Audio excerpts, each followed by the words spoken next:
That Don't Sound Right is a podcast about talking the way we did before the internet, when you could not prove anyone right or wrong. All the expertise was contained in the people involved with the conversation. I'm Peter. I'm Cecil, and I hope you enjoy our conversations. And as you listen, if you find yourself silently saying, "That don't sound right," send us a comment. You're one of us. Hey, this is Cecil, and just want to remind everyone, this is the second part this week of a two-part series. Normally we have a little clip from the show right now, but just want to remind everyone that you may want to go back and listen to episode 82, Missed It by a Mile, before you listen to this week's episode. And for all the new listeners, welcome, and you put us over some of our benchmarks last week. We set some records, so thank you and welcome to the show, and we hope you enjoy this week.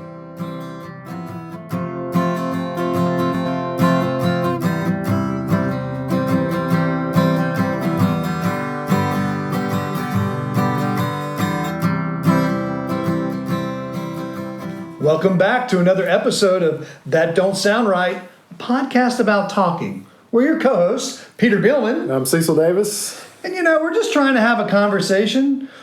Usually we'll say something that the other person just doesn't think sounds right, or you might not think it sounds right. But we resist the temptation to Google it or to fact check it. We just try to figure out what we're saying, if it's true, if it makes sense. Last week, if you heard, we were talking about ultra marathons. I don't think that makes any sense.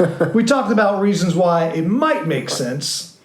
And again, we have listener number one, Scott. Welcome back to the studio. Pleasure to be here again.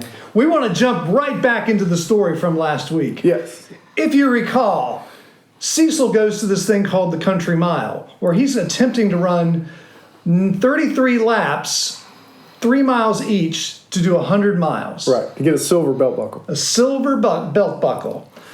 I didn't think this sounded like a legitimate thing, especially because it was being run on April 1st. Right. But it was a legitimate thing. Yes. And so Scott, you've now heard, I've started telling you this story at church the other day. Yeah. And you had to go take care of someone. I don't know what your priorities are. Apparently they're misplaced, yes. But you've now heard the end of the story, not the full end of the story. I had to wait from Sunday that week till so it's about a week and a half. And it's a long wait. And I was on pins and needles the whole time, and now I've gotten a little bit more of it, but I still don't know how it is. So we cut the podcast off last week because we went longer in that podcast than we've gone in any other podcast. Yes, people have done their commutes. Yep. People are done walking the dog. We just had to cut it off. They're sitting in the driveway, waiting for it to end so they can go in the house and eat dinner. Yeah, NPR calls it the driveway moment. Yep. So, all right. So where we are is I have run 24 hours of the Country Mile, a legitimate race in South Carolina. Just after midnight on April 1st, I have won the Rookie Lap Leader Award. And I have now come home, and it is Wednesday. I still believe that I am the rookie lap leader, and I come over to the Campbell City Studios to record an episode. That's right. So, and before Cecil went on the marathon, as we were talking on the phone, I said, Cecil, this could be an episode. It just don't sound right to go run anything more in a marathon. Talking about an ultra. You were just saying so go talk to people. Talk to people about their experience. Oh, that's right. Right. I want you to talk to people about running ultras, why they do it, what's going through their head. We've got listener number one, Scott.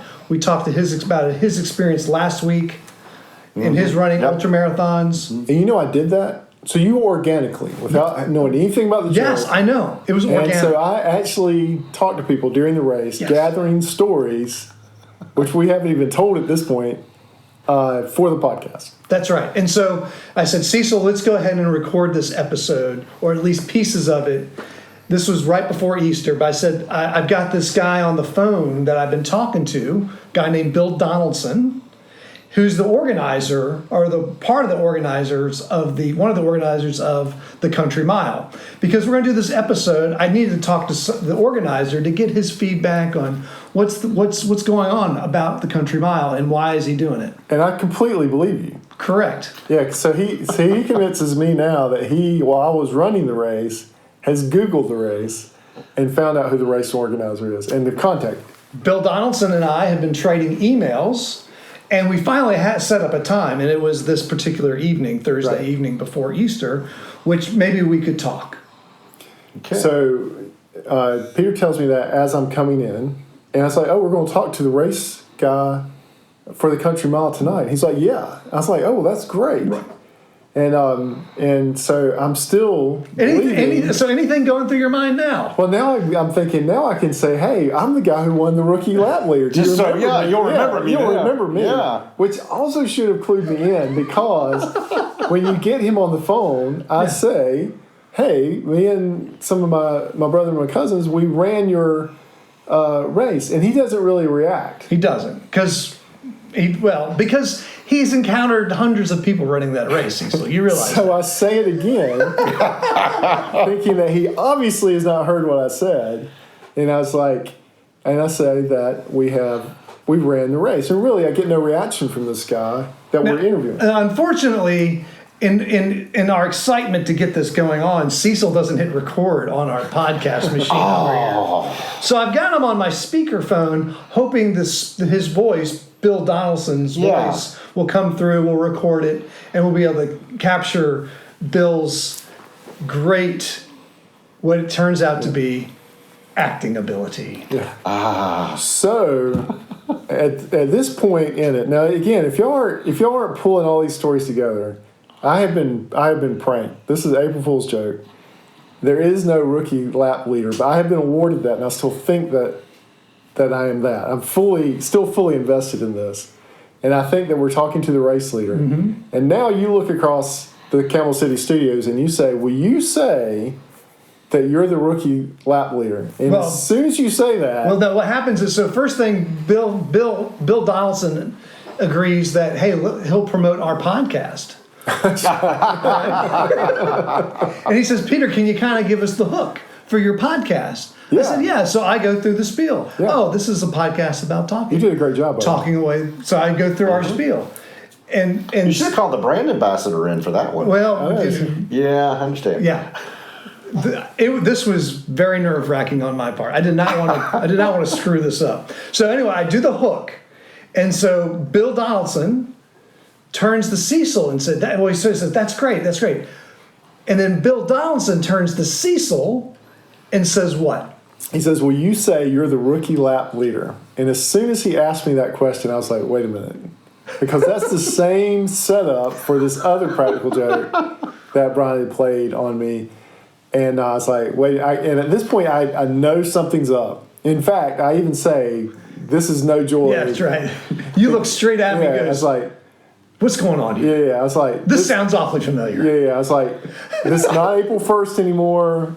So I was like, Brian, if you're on the phone, this is April 4th or whatever. It's, we are below the flight deck. There is, this is not happening. So I haven't put it all together yet. So Brian calls the brother. Mm-hmm. He calls, and we get him on the line.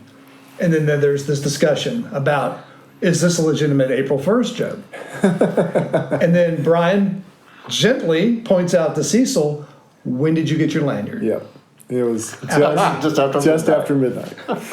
So, so this was the big reveal. Man. And Bill Donaldson was Jerry, the neighbor. Right. Was with the neighbor. And they had I had David on the phone. My cousin was on the phone. But they were trying to get me recorded. Who's Jerry? The neighbor of Cecil's brother's neighbor is Jerry. He's playing the role of Bill Donaldson, the race organizer. Got it. Yeah. But, I was not going to get caught twice saying, getting them to have me record something on the air. The official line was, hey, I'm Cecil Davis, and I'm the rookie lap leader of the country mile. That don't sound right. But he had warned you that as soon as you said that, or whoever said that. Yeah, Brian knew exactly that. As soon as Cecil heard that, or even started uttering the words, all the red flags were coming up. And the reveal had happened. Yeah. And he called it perfectly. Yeah. So Jerry was talking, and your brother was there with him, I assume. Yeah. Right. Okay. So now I finally get all the pieces together. And it's really a beautiful joke in its simplicity. I mean, and so, one, I had every opportunity in the world to get clued in. So many times.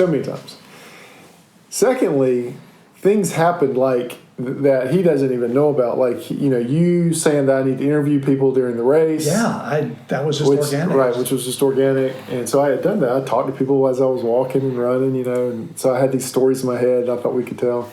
Which we still will. We still can, yeah, absolutely. We still will. You'll find a lot of ultra runners will be instant converts if you start talking about their sport. They'll leave as soon as you go on to something else. But yeah, they're fickle. Well, like you would, as you were walking, people would want to know where you're from, how many ultras you had done, what your strategy was, and after a while, I think you fall into two camps. Either you don't want anybody to talk to you, or you want everybody to talk to you. Yeah, just because you're either so far into your mental game that you're just like, please leave me alone, or the other thing is like, please keep talking to me so I won't think about the pain. What was your well, after 24 hours, I was still like chatty Cathy. Okay, all right. Yeah. So people were probably wishing I would get him out of here.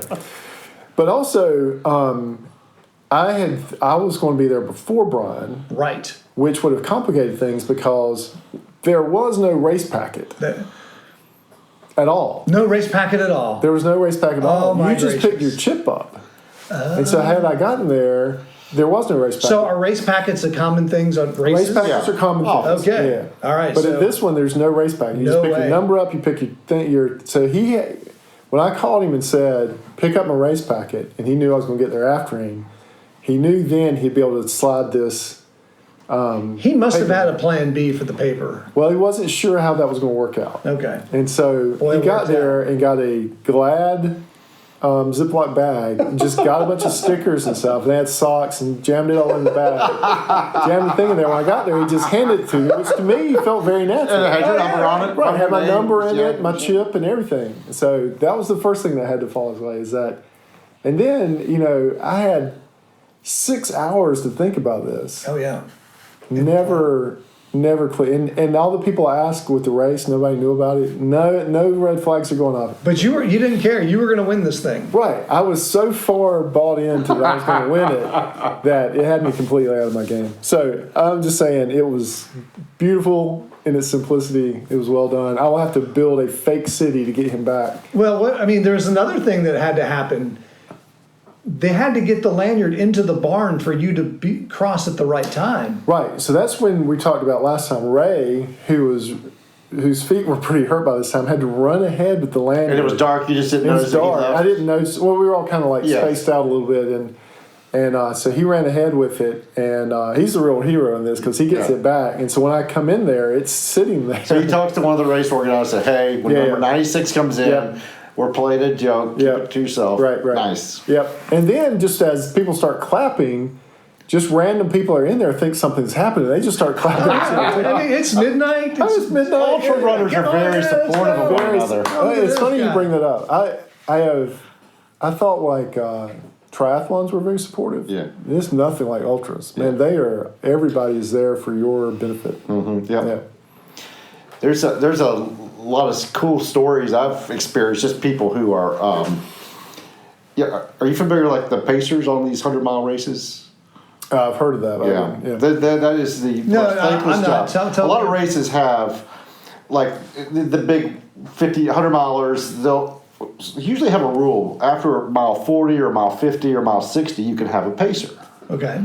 So imagine getting your friend to run the last 50 miles of a race with you to keep you focused, to keep you eating and drinking when you need to eat, to keep you on pace, to do it all mostly at night, and to not even get a medal. There's no recognition, no name in the book. The pacers are there also, in those 9 hours, to keep you from wandering out into the woods because some people get a little loopy. Yeah, some people do. Yeah. Especially the second night. If you'd have kept going. Right. Oh, I can imagine. Yeah. And so I have heard of pacers, and especially at night, they're just there to kind of keep you from getting lost. Nah. And that happened. One time, I won't get too graphic about this, but there was I went off to take a break while I was still out on the course, and several people and I saw this happen multiple times. They're like, "Are you okay? Do you need help?"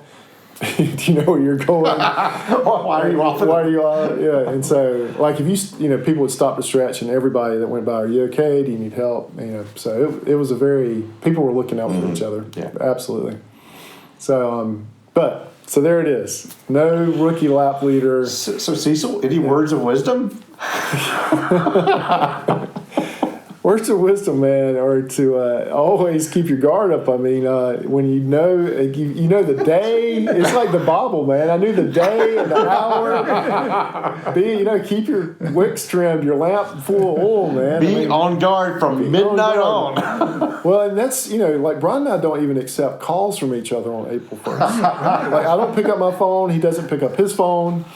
I mean, we basically lock ourselves in a skiff for 24 hours and hope for the best. And just hope for the best. So, do most April 1st pass then without a practical joke? We will wait decades to do this. Okay. Yeah. I mean, like everything has to fall in line. So, if like the one where I got him when he had shingles, like that just fell in my lap. And he had, he was in pain. Did I tell you that one on the air? I think I did.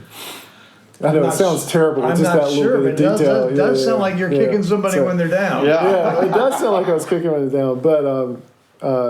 But yeah, we'll wait. If I have to wait until I'm on my deathbed, I'll do it.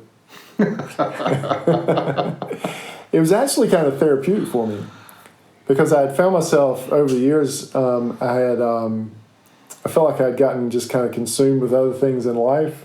And so this flipped some switches back on for me. I was like, oh, wait a minute. I need to start skiing again. This him getting pranked. Yeah. The practical joke was actually kind of therapeutic for me. It kind of flipped some switches back on for me that I think had been in the down position. All right. So let me ask you a question. You've run other races, haven't you? Like, half marathons, 5Ks, whatever. Yeah. Do you have any medals that you won?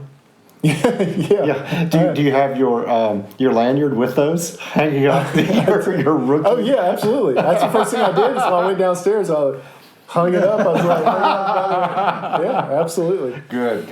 Leave it there. Yeah. Well, we're planning. It was funny because after the race, within 24 hours after the race ended, we had all signed back up for next year. Oh, nice. Yeah. So if either one of you want to join us, there's a rule amongst runners that you should never make a race decision within 48 hours after, or maybe 72 hours after finishing. Yeah. Nice. So Peter's showing Scott the official country rookie lap leader. He had to copy and paste and everything. Oh, there you go. There's a lot of work on this one. And that's what I'm saying. It was just enough detail that it hooked me, but not enough that it made me suspicious. Yeah. It was well done, beautifully crafted. My hat is off.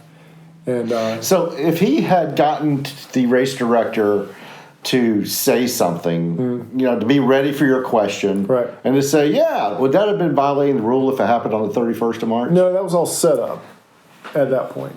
And so really the hammer didn't fall until I accepted the award on the first. Okay. Yeah, so you can do all the setup you want prior. So I could start setting up now for whatever I plan to do in the future. Oh, I'm sure you are. Yeah. I'm sure this is part of it. This podcast, so Brian is like, every time I hear that you and Peter are together, I get a little suspicious now. Peter, were you in on it before the race in any way? That's an important piece of data. Okay. And the answer is no. Okay. Because if you're in part of the setup or part of the prank, you're on Cecil's list. I see. And so I fear that list, and so I'm not on it.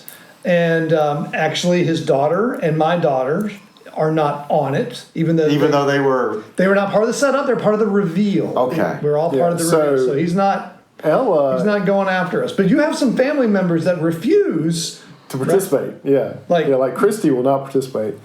Ella basically asked for an signed affidavit that said, "Look, is the prank over? And if it is, then I will help you get this phone number. But otherwise, I am not participating." She really grilled him about it. So, yeah, Christy actually, for 1 year, said he needed something, and she was like, she flatly refused. That's right. Yeah, absolutely. You get it yourself. You get it yourself. Yeah. Nice. Yeah. So there were some other stories that came out of the ultra. where just you would hear people. The funniest thing to me was listening as I was walking, hearing other people's conversations. Yeah. And just you just overhear like these parts of it. Like one guy was recounting all of his divorces to the guy that was walking with him. And he's like, the first one broke my heart. He said the second one was a mistake. And he recounted his whole marital history. And I happened to be just close close to a stranger? What's that? Was it a stranger he was talking to? I think they were friends. Okay. I think they were friends. But yeah, he was just going back through all of his marriages. But that's what you kind of come up on these conversations of in kind of the middle of it, and then you'd catch like part of it and you would go on. Yeah. So. One thing about having running groups, it doesn't have to be ultra running either. There's, if you do long runs with people, you learn a lot about them over the course of, the years. And because you have to talk just to, Is there a code on which you don't talk about? We have a code that things happen on the road, stay on the road. Okay, all right. So this is kind of like a confession booth type of deal? Sort of, yeah. All right. But, I don't know how widespread and that is. But generally, it's just the details of life you don't necessarily take time to get into with other people. Yeah, that's most of it. And, you're tired and... There is a case where there was a conversation taking place that I so did not want to hear that it sped me up and I got away from them. Oh, yeah. There you go. I had one of those too. where I was like, I can't hear any more of this conversation. Yep. It actually prompted me to run. I actually would wish that those people were behind me in a race because I would have really done well. Yeah, right. Yeah, I had one of those too where I was like, I can't listen to this anymore. So, it was, I can't remember if it was one of my cousins or somebody that I was just walking next to, but I said, they were asking me something. I said, well, it's kind of a long story. And they said, well, we have 48 hours. I was like, that's a good point. Yeah. So, we already did Words of Wisdom for tonight. So, and since we went so far afield, the last one, we'll wrap this one up for tonight. So, Brian, if you're listening, well done. My hat is off. I hope your guard is up. But it was well done. Very well done. Yep, I'm impressed. Yep. All right, well, it doesn't sound right, but you've come to the end of another That Don't Sound Right. Hey, before we close, we want to thank everyone for listening. I do want to give a special thanks to Brian for including me in on this reveal. I feel honored to be part of this legacy of practical jokes. But I am thankful that I wasn't part of the practical joke. But if this is your first time and enjoyed listening to the conversation, would you consider hitting the subscribe button or the check mark on Apple Podcasts? Also consider giving us a rating or leave us a review. And lastly, if you're looking for that perfect Mother's Day gift, we have some pretty nice merchandise with our logo on it. Because maybe you have said something to your mother, and it made her want to say, that don't sound right. That's a good point. This is the perfect Mother's Day gift. Yes.